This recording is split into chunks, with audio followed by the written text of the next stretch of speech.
S'il gagne et que les jeunes votent énormément pour lui, ouais, je prendrais ça un petit peu comme une fierté. Je vous présente Tonia, 24 ans, influenceuse politique sur TikTok. Depuis plusieurs mois, elle milite pour Éric Zemmour avec près de 35 000 abonnés. Je me suis engagée au RN à 17 ans. Donc il a fallu que ma mère me signe un papier d'autorisation comme j'étais mineure. Et bon, j'ai continué seule jusqu'à il y a quelques mois, là, 2021. Et maintenant, je suis pour une candidature de Zemmour, donc voilà. Déjà sur Instagram, Twitter, Telegram, elle ne voulait pas spécialement investir TikTok au départ, mais après avoir fouillé un peu la plateforme, elle considère qu'elle n'a pas le choix. J'ai commencé à tomber sur des vidéos de type politique de gauche, et du coup ça m'a dérangée en fait de tomber là-dessus. Je me suis dit ah mince, ça existe sur ce réseau, je pensais pas du tout. Au final je me rendais compte que nous à notre niveau, pour la droite en tout cas, on a laissé le champ libre. Et je voulais pas en fait leur laisser le champ libre, je voulais absolument qu'on soit partout parce que c'est aussi ça la démocratie.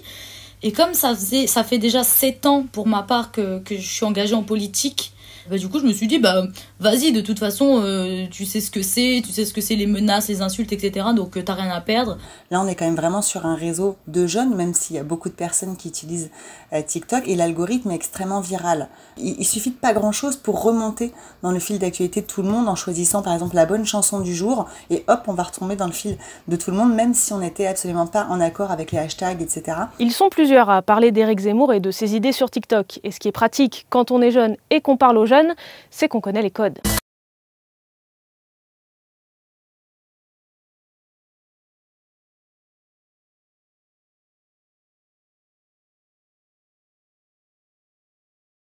Nope. Yep.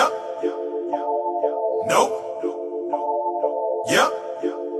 Alors moi je regarde dans les pour toi sur TikTok, il y a à chaque fois de nouvelles tendances. Alors les tendances un peu danse, etc., bon elles me servent pas trop, mais parfois il y a des tendances avec des sons.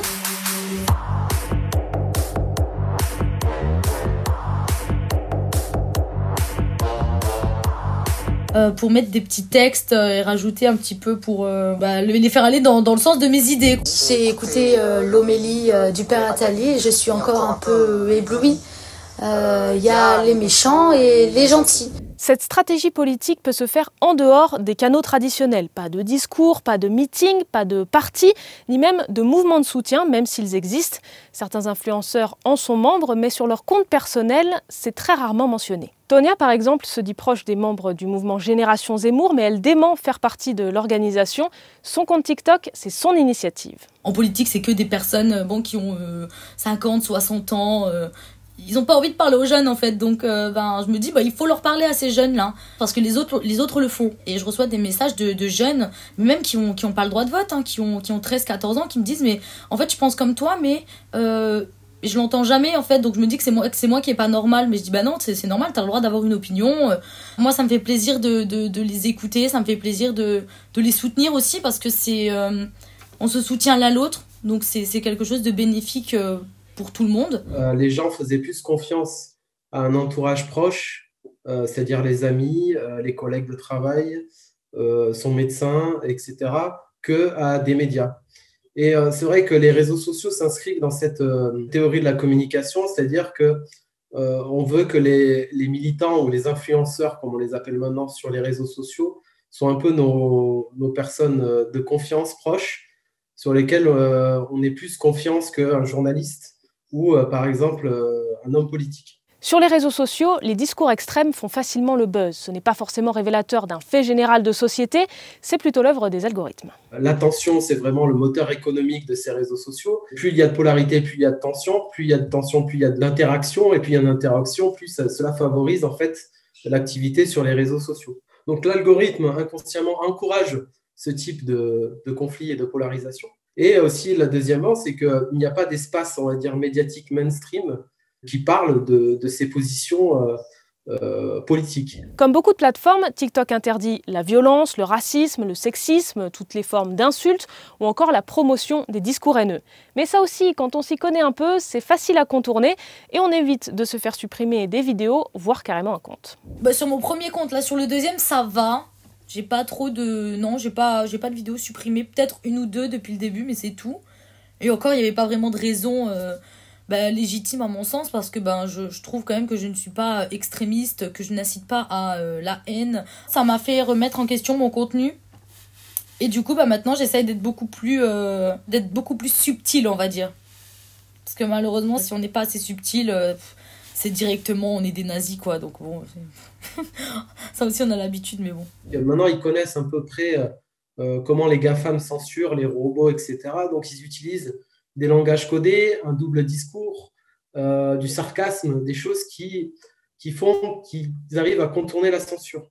Bonjour et bienvenue dans ce 8e cours de LV2 gauchisme, déjà. Attendez, parce que les postillons de progressistes, là, ça colle cette merde. Alors.